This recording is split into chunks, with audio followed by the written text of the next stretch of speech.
Hey everyone, my name is Rooster and welcome back to Mechabellum. Today's video is going to be all about giants, and that's not something that you see very often these days with how much the Titans show up, especially in high MMR, but this game does have, just about every single one of them, at least unlocked at some point.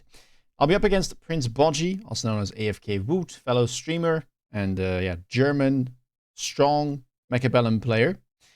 He goes for the giant spec in this one. I decided to go for the speed specialist with the sabers and the hounds. It is a very strong pack, so every now and then when it shows up, I kind of feel obliged to pick it, especially against a strong opponent.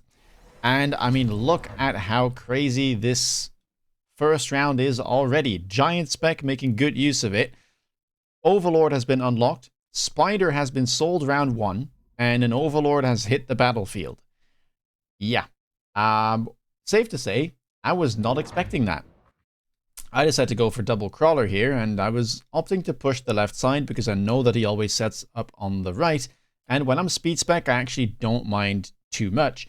But yeah, this is not something that I've faced very often. He has done it before into me, but it's not actively on my radar of things to play around on round 1. And well, we are going to kill all of his ground units, presumably, but the boat should prevail. I am going to double X this because it's not too interesting. We get both of the towers, we take down the fangs, we then chase the spider, take it out, and, well, we don't have any anti-air, so we will end up losing this round.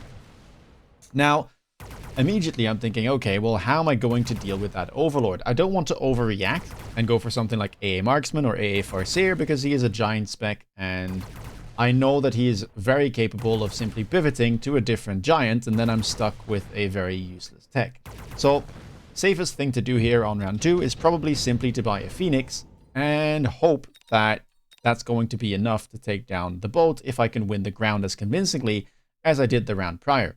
Now, lots and lots of giant cards show up here, and my opponent decides to pick up the Assault Vulcan, which increases Vulcan's hit points by 40% and move speed by 3, but it does decrease the range. This does make for a very, very tanky Vulcan. So yeah, we'll have to look out for that in the future. Now he decides to pick up double crawler this round. I pick up a crawler and I also buy a Phoenix that's going to be screening this side here on the left. And at the same time, it should be able to kind of help out my main board and hopefully stay protected against, well, all of the enemy units, right? I don't mind the rest dying, but I need this Phoenix to stay locked onto that boat for as long as possible. Now, my opponent here is recovering from the loan last round. So, yeah, not much money available whatsoever. But he has managed to sell his other spider to at least recuperate and get 2 deployments in. And yeah, now we're just going to have to see how this goes. Again, a tower trade. I'm not really too worried about this right side. He can have it. Sadly, crawlers are going to move over to my tower. That is a little concerning, but we should be fine. Phoenixes do lock on. Bunch of hounds still alive. Going to distract that Overlord. We do take the tower with the help of the sabers. And that should be a nice second round secured. So we do manage to win and stabilize. Now the question is, what else is going to be showing up on the board? Because I have seen that card. Round number 3, unit reinforcements show up. And there's immediately a bunch of choices to be made. Fire Badger to me looked very good for my opponent. And I do know that Woot loves to play Fire Badgers. It's a great unit to pair with both as well, so that would be very sensible. There is a Wasp pack as well, which would make a lot of sense too. For me, I'm simply going to pick up the Wasps here. And 1, it's going to protect the flank. 2, it's going to protect against a potential Wasp pick from my opponent if he decides not to take the Badger, which is indeed what he does. And it should help against the boat as well. Now, the Vulcan has been picked up here instead of the Fire Badger. And there is a Wasp on my flank, so that's defended. Now, I was expecting oil to get used here. It's a very common thing that Woot likes to do. But, yeah, not much for me to do about it. I didn't really want to click Sprinkler, even though I did think about it. But I was like, well, if I'm wrong, it feels bad. And even if I'm right, is it going to make that much of a difference? I don't really know. You know, he can burn my field, but the sabers probably still get through. The air units should be safe. You know, let's just see what we can do. I do decide to put a hound here behind my tower. I also level the tower once. Idea being is hopefully this hound can kind of start chaff clearing some of the chaff that arrives late from the right side. because that's usually kind of the annoying bit about abandoning your tower. You don't have to deal with a massive onslaught of crawlers and whatever else is there flanking your other tower. Ideally, you're able to take it out and only the big units remain. Wasps here will take this down. We also bought another Phoenix. We will lock onto that Vulcan, but keep in mind it is a lot tankier than usual. So it will take a little bit longer to take it out, but the Sabers will be able to do so. We managed to grab some levels. But yeah, the fire is properly toasting all of my ground units, and it looked like even one Saber might end up dying to it. So not amazing here. Right side, Hounds not quite capable of cleaning as much as I'd hoped. Might have to give them range. And well, now it just comes down to these tower timings here. I mean, there's a whole bunch of crawlers still there, and that's what I mean, right? That's the annoying bit, because now my Wasps can't engage as easily. Some of them will get stuck on crawlers. And while we do get a debuff, I'm not sure that we have enough left to take all of this down. Crawlers are advancing to my tower. That will certainly go down. And, well, while we do lock the Overlord, the debuff comes in, and we will lose round number 3. Round number 4. Assault Fortress here shows up, and I was already a bit worried because, yep, it does get picked up. Now, I was expecting to some extent that he might go Fortress AA, which is exactly what we will see him do. I mean, I have double Wasp and I have double Phoenix. I know that it's a very common response by him, and well, this is Giant spec, so he's already managed to unlock 3 Giants for free for a total of 600 profit with some absolutely nasty cards to pair with it. Assault Vulcan and Assault Fortress. I mean, the amount of bonus hit points here, we're talking 40% on the Vulcan, 20% on the Fortress, 20% attack on the Fortress as well. It is, yeah, quite menacing. Now, I decided to pick up a Photon item for the level 2 Saber. We do level it. It's quite important for my DPS. I add another Wasp on the right. I do click AA. Maybe I shouldn't have done that, but I was okay kind of leaving this because I might be able to get rid of the opponent's Wasps that way. And if I can take out the Fortresses, I should be somewhat fine. I mean, still you can see, right, the Fortress AA doesn't quite hit everything, and I still do keep some units left alive. Right side is stalling nicely. It is now a level 3 tower. We managed to get in, and I still have some Wasps and Phoenixes left. The other main reason I am keeping these is because I do have to kill this Overlord somehow, and I wasn't really looking to buy a different unit. Now, maybe I should have bought a Melter. That could have been an idea, placed for something like Melter Hound. But I had so much money in these and so many deployments in these air units that I wasn't quite ready to give up on them. And, well, we do quite fine. Sabers doesn't pick up a level. That's quite surprising. But they did well, and they killed a whole bunch of stuff. And now, round number 5. I don't quite like these unit drops all that much. Opponent picks up the Sledgehammers. It's a very good unit to kind of, yeah, stall with. If I were to go Melter, this would be quite annoying to get through. And I'm thinking, I mean, I'm not sure what I want here. I could have maybe gone Void Eyes. Void Eye ranged charge shot, which I do run, deals an absurd amount of damage at high levels. So perhaps that could have been an out. Marksman doesn't look great. I mean, I don't think he wanted to invest more into the boat. In fact, it has gone. So yeah, not sure. I could have picked Arc Lights, but I did have some Hounds on the board already, so ideally I would use those deployments where I can, and he didn't have that much chaff to begin with. So I'm just going to end up picking the Sledgehammers here, and I think I sell one, and the other one I'm going to put on the flank. Again, main idea being trying to clear some of the chaff that's over here, and yeah, make sure I don't have to deal with it once it arrives at my tower in the late round. Sledgehammer, you will find it up there. We do sell another one, and I decide to go for a double shot on the Sabers, and here I'm thinking, well, last round didn't look too bad. Again, for the sake of using our deployments that we already have and using the levels, let's just keep piling on the Sabers here with the double shot. And, well, the one thing I'm still missing is, I guess, range on the Hounds, but once more, he doesn't have that much chaff, so yeah, it doesn't really look like I should have to do too much. Sabers will insta-lock, very happy about that. Crawler tanks for it, so we do take out that Fortress. The lack of chaff here working in our favor with the Sabers, and we are managing to lock on to just about every single Giant. Still, it takes a while to get through, but round looks very solid. Hounds are coming in to clear some chaff. And luckily, we still do have some wasps alive to get rid of the enemy wasps. In fact, these ones over here already seem to do the trick. They do have the AA advantage. And that is simply going to be another round in our favor. Now, I'm not playing giants here, so the damage is not going to be too high, but we do manage to get Woot down to 1700. Round number 6, improved firepower control system shows up. A little bit scary. Advanced power system is what I decide to pick. And I had my eyes set on this tower on the right, because I know that I'm pulling away most of the chaff. And so what I was really trying to do is, push in and hopefully grab a debuff to kind of help our cause on the left. Opponent now decides to range his fortresses, and yeah, improved firepower control system there looks quite nasty. That's going to be a lot of damage going onto the Sabertooth. And I decided to put a crawler here to try and distract his units from insta-locking my Saber. It's a very common thing on aggro, as you will see, whether it's a Saber there or a War Factory. You will often have a chaff unit kind of here in the shallow flank, as we call it, because it is going to be closer to this fortress than this unit in the corner. That's why the corner is also one of the safest places to be for a lot of aggro units. Of course, you can missile it. And, well, as we can see, 1, 2, 3 missiles being used here to target my chaff. I should probably do a similar thing.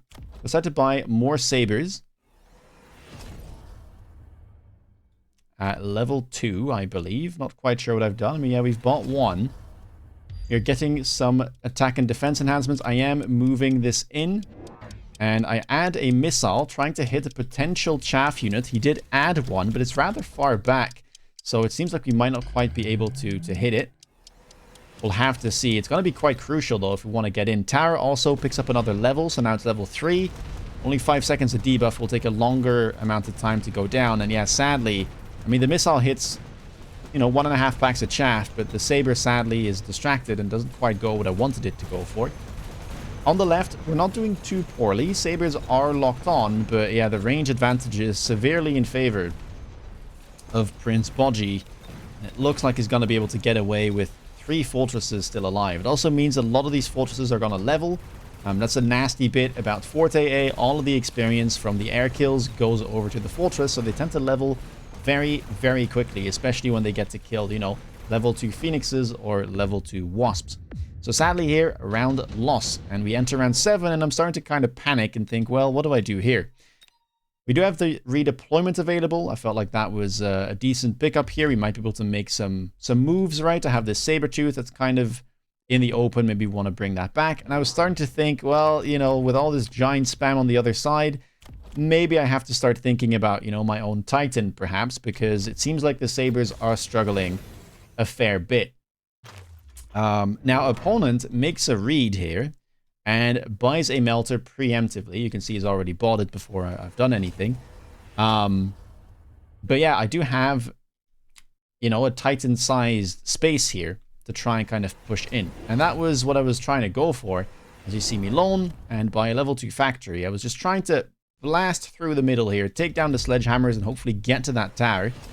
Oil is back as well, but I know that he's going to ignite it. But yeah, sadly, that melter is in the perfect spot to perhaps insta-lock our factory. Not ideal. We'll have to see how this goes. We do redeploy the Saber to the left. I'm trying to kind of overwhelm this fortress, but it's level 2 and it hits for 23,000 a shot, which is enough to two-shot my Sabers. And, well, my Sabers definitely cannot two-shot his fortresses. Still, factory, I mean, it does all right considering it got insta-locked, but that is as close to a disaster as you'll possibly get. So, really unhappy about that one. Not quite managing to achieve what I wanted to achieve. And yeah, now we're just back to the drawing board, right? Like, what do I want to do now? I do have the redeploy, so I could move the factory back, perhaps give it something like range and overload and just play it from a distance. Or alternatively, I can sell it. But yeah, we're going to take a ton of damage with 5 giants still alive. And while my wasps are trying to do what they can, they get taken out by the fangs. And, well, that will be all for round number 7. Let's see if we can make something happen on round 8. Down to 517. We have to win everything from here on out. Round number 8, we do have unit reinforcements. Wraith, Sandworm, Arclight, Scorpion. And here I'm thinking, okay, what do I want to do? I didn't quite like Scorpion. I felt like, you know, if my sabers can't do it, then Scorpion is just too much of an investment. I'd rather try and sell and perhaps arrange my sabers instead. Arclight is alright, but I do need to worry about this Wraith, which got picked up. And while Sandworm can be good, with Mech Div, I don't think it's going to do too well into these fortresses from the opponent. Opponent, by the way, does sell out of the fortress in the corner there. I was rather surprised by that. And, well, I'm going to pick up the Wraith, and I think, you know, I do run Degen Beam currently, specifically for these type of drops. They're very good on the push-ins, so let's just try and make it work that way. So Degen Beam Wraith here in the corner, and we just try to beacon everything in. Opponent goes for triple Wraith, buys 2 more at level 2, and gives them range. So this is going to be quite tough, because I do have some AA Wasps, but, you know, they're not range and AA, and there is Fortress Anti-Air to deal with too. I only have 1 Phoenix pack, so the Wraith is going to have to do a whole lot of heavy lifting if we somehow want to get through this. I'm not convinced that we can, but let's try. I put a Crawler here on the flank to kind of try and distract the enemy units as much as possible. Perhaps my opponent, well, I thought he would have had the Fortress still there, so that's kind of why this is over here. Or perhaps he would add another Melter, and then at least this Crawler should add some distraction. I did put down a Missile Interceptor as well. We go for no Lone. Quite surprising that I didn't. I probably should have, because we don't have temp range or temp speed. But honestly, the Wraith seems to be in quite a good spot here. We are managing to move in. The chaff clear is, you know, somewhat there. We did miss a bunch of things, I believe. And we're managing to lock on at least. The corner is pushing in without that fortress being there. I think if it was there, we likely wouldn't have managed to do as well. But we managed to get the Tara debuff. And with 7 seconds of debuff, we should be able to take down the remainder of my opponent's units. At the very least, if we take down the fortress, you know, like, we should be able to live. And it looks like we will be able to do so. Even 1 Phoenix manages to survive, even though it's level 1 and untech'd, against all the barrages of anti-air fortresses. So yeah, quite the round. Not a lot of damage, but at least we're still in it. And that'll put Bodgy down to about 1200.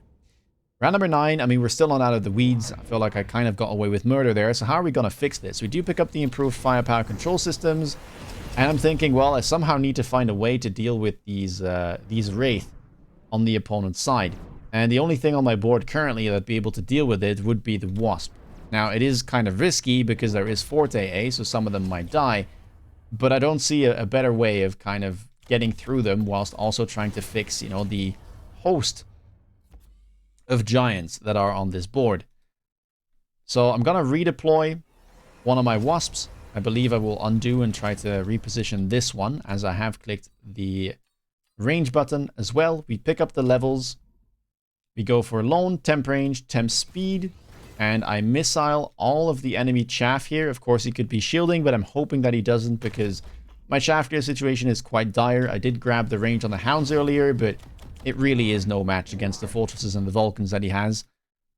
And of course, they also get outranged by my sabers, so they kind of tend to walk forward and die. So yeah, these late Fang packs are quite annoying to deal with. Maybe I should put down some missile interceptors here. I decided to put some Wasps up front. The main reason for these Wasps is to tank the first AA barrage and hopefully allow these late Wasps to kind of get in. It does look like I gave the improved firepower control system to my Wraith. Maybe that should have been given to one of the Wasps. But yeah, from the looks of it, Melter that's been added there, now with the range, locks my Saber instantly, locks my Wraith as well. Wasps are doing alright though, but I'm starting to run out of Sabers. And there's these couple of Fangs on the right side that are being very annoying, and without the Sabers alive, it's gonna be a real pain getting through these enemy units. We do manage to kill a Melter. Can we kill this fortress? Oh, it has locked my Saber as well, though. We shoot back, we get the debuff, but there's a couple of Fangs remaining here, and a couple more on the right side on my tower. Melters will lock, and sadly, we don't have the hit points remaining to survive this round. GG's. Yeah. Interesting game. I didn't know what to do during this game. I mean, the giant spam was real. Very hard to play air units too into Fortress Anti-Air, and then, yeah, at some point it felt like the Sabres just got outscaled. However, if I predicted there would be a melter here, there might be some plays that we could make. We can have a look and replay this. Now, let's say that I do pick up the improved firepower control system. I think that going range on the Wasps does make some sense. Of course, we need temp range, temp speed. Maybe the Phoenix level here is all right. But we probably have to make sure that this Wraith doesn't get insta-locked the same way that it did before.